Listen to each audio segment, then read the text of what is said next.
invites them in, goes out, gets them some food, comes back, bonks them, goes out, gets some more food, brings it back, comes back, bonks you. Just goes on and on like that. What a great life! Hey? Wish I hadn't told my bloody boyfriend though, because if he brings me one more bloody field mouse, I tell you, it's too much for me. Anyway, we've got one more act in this half, which some of you who are more mathematically inclined will have noticed is the third. It's the lady who put the whole of this evening together. Please put your hands together for Heather Reiss.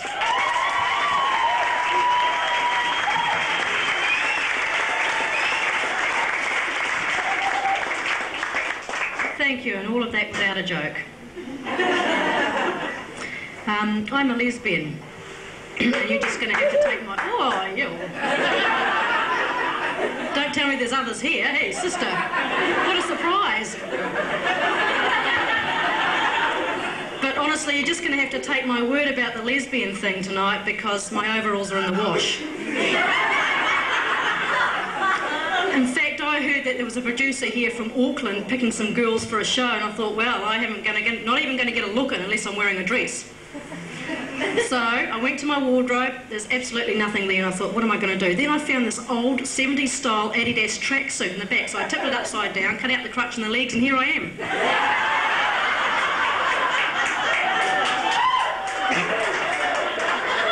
Not bad, eh? And I think the thing I like most about being a lesbian is that I'm never going to forget what my sexual preference is, because people are always reminding me. Holding hands, as you do, with your partner, as you do, in small town New Zealand. The locals are walking by. Bloody dykes! At which point I turn to my partner, who really is a Cindy Crawford lookalike, and say, darling, I don't know what I'm doing with you when I could be with that spunk from Tie Happy over there.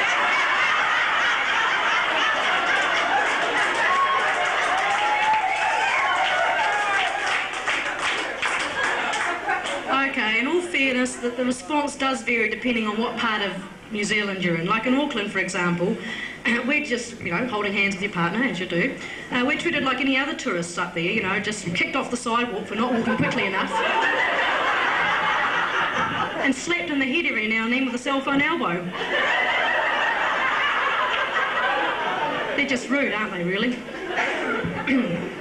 Yes, no, we could go up there holding hands, purple scarves, badges, short haircuts, rainbow banners, and they still don't know we're lesbians. And you know why, don't you? It's because of this bloody hero parade. Because of the hero parade, Aucklanders think that all lesbians wear skimpy black leather and stud outfits with their mammary glands wafting in the breeze. Or drooping in the wind, depending on the age and the state of the chest. Now, Dunedin's another story altogether, of course. I was down there recently, holding hands with my partner, as you do, behaving myself, as you do, and an elderly couple passed us in the street and gave us a very strange look.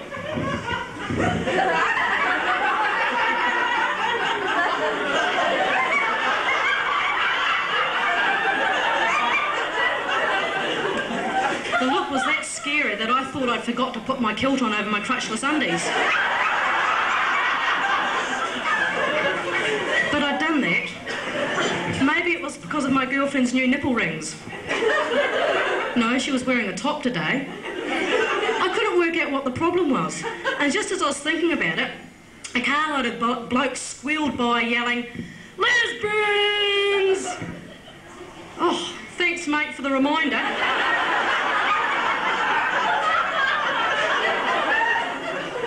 Bogans.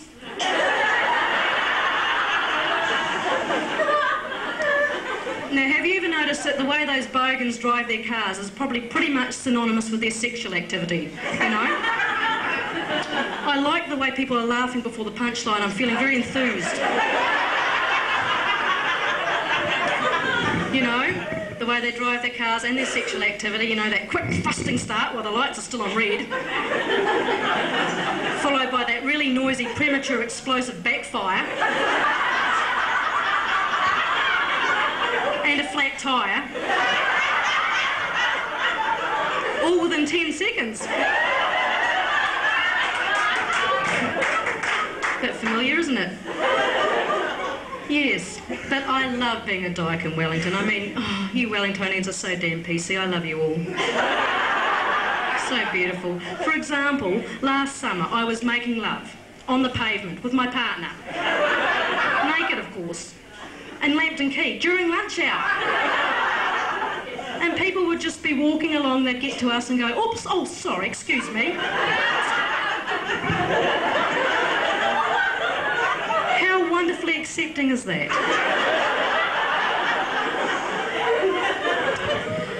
Caught them out once though. I was waiting for my girlfriend in a cafe there, and I like the cafe culture, you know, they'll mochachinos and cappuccinos and espressos and flat whites and long blacks you can get these days. Hey, that sounds a bit like a line-up for Crime Watch, doesn't it? A flat white and a long black were last seen leaving.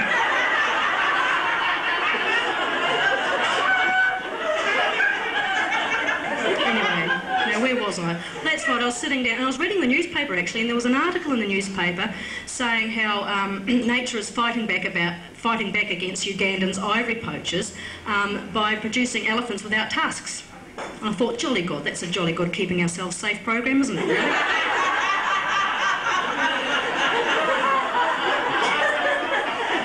And I can just see the rest of the animal kingdom following suit, you know. Crocodiles being born with cellulite. There are women matching handbags, shoes and thighs.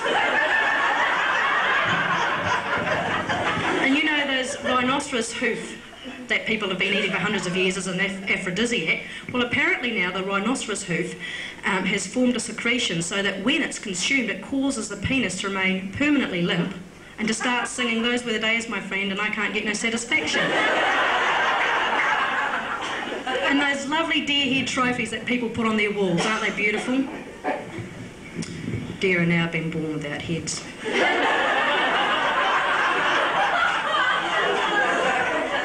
Anyway, I lost the thread a bit there. Oh, that's right, I was sitting in the cafe sipping on my double decaf low-fat latte. And in she came, my girl, and she looked absolutely beautiful. And I noticed that she was experiencing PMP this day. And for those of you who don't know, which is probably all of you, that stands for premenstrual puff. Now this was a bonus because she's usually a flat white.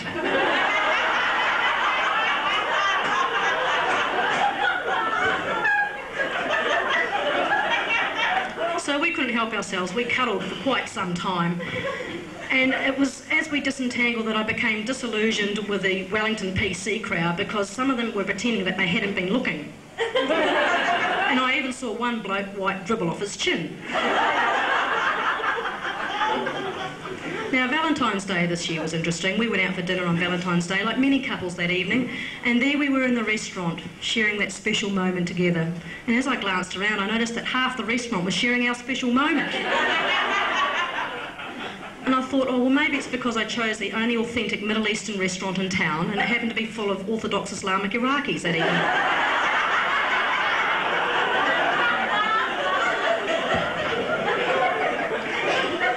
Yes. Well, you know, that really leads me on to the straight old days. You know, I did do that straight thing once, and I remember years ago going to a fancy dress party, and I went as a female body part, you know. That's pretty good. And this bloke was chatting me up for simply ages, and then eventually he said, oh, yeah, so what have you come as, Heather? I said, listen, mate, it won't be coming of you. You don't recognise a clitoris when you see one.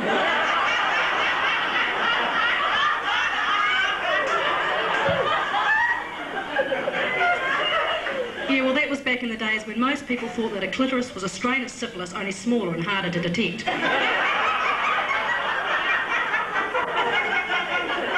And most blokes thought that the G-spot was a standard athletic park. We've come a long way since then, haven't we? And I used to fake all my orgasms back then. And why not? Because the men were always faking foreplay.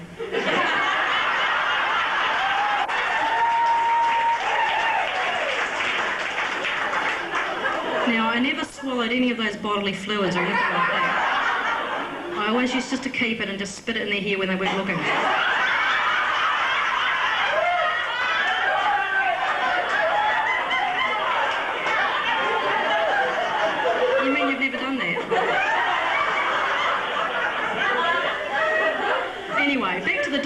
going, yeah, I got sort of a bit sidetracked there.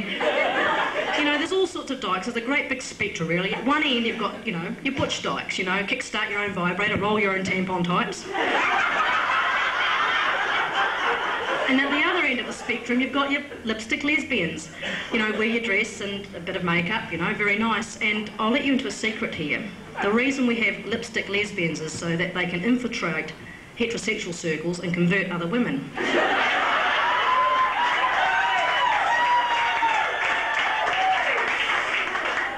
Yes. So I thought, well, seeing I'm dressed up for the part tonight, I might just do a bit of infiltrating myself on the way here. Give it a go, you know. But so far I've only managed to be followed and winked at by an assortment of men. So, quite frankly, unless they shave their backs and have breast enlargements and a cut and tuck, they haven't got a shit show in hell.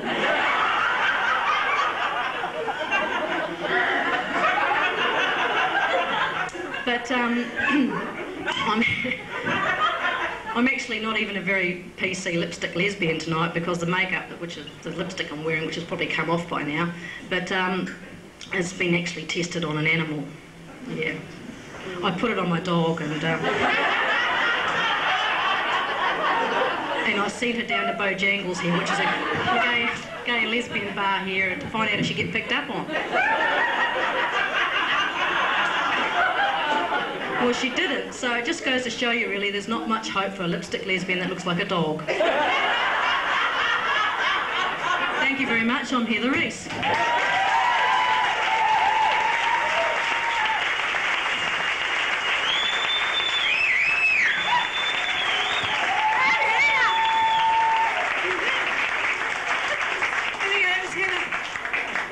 Complaining about small-town New Zealand, and you know, it's nothing compared to small-town Britain, I don't reckon. I complain about where I came from. People ask me still, you know, why have I come here, and I tell them about where I came from.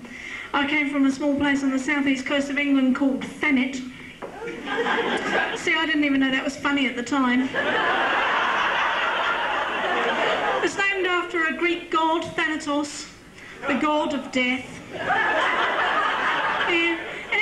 Brothers sleep in hypnosis, which could explain why the main industries were drug dealing and cat burglary. Oh, it was a terrific place to grow up. It's kind of like Ekatahuna by the sea. You know, it was such a depressed area, and you know those seaside hats the British have that say kiss me quick and squeeze me slowly? In Thanet they'd replaced them with ones that said kiss me quick and back off real slow. I went back 10 years later. That's so funny, going back to a place 10 years later. I'd ring people up and they'd go, oh, Caroline, didn't think I'd ever see you again. Oh, you know, I've got a bit grey, got a bit of a paunch. Still can score though, girlfriend's 60. Good. What do you like, Caroline? You still like underweight, still got pert breasts? Oh, the heady days of youth, eh? How I miss not eating for weeks on end and shagging wankers. But, you know, I do have to confess, and I'm feeling quite badly about this, I did let the nation down. I was so homesick to come back to New Zealand, and in the middle of London one day, I burst into tears. Now, I should tell you, I lived in Palmerston North before I left. Yeah, and my friends turned around to me and they said, Caroline, what's the matter? And I went,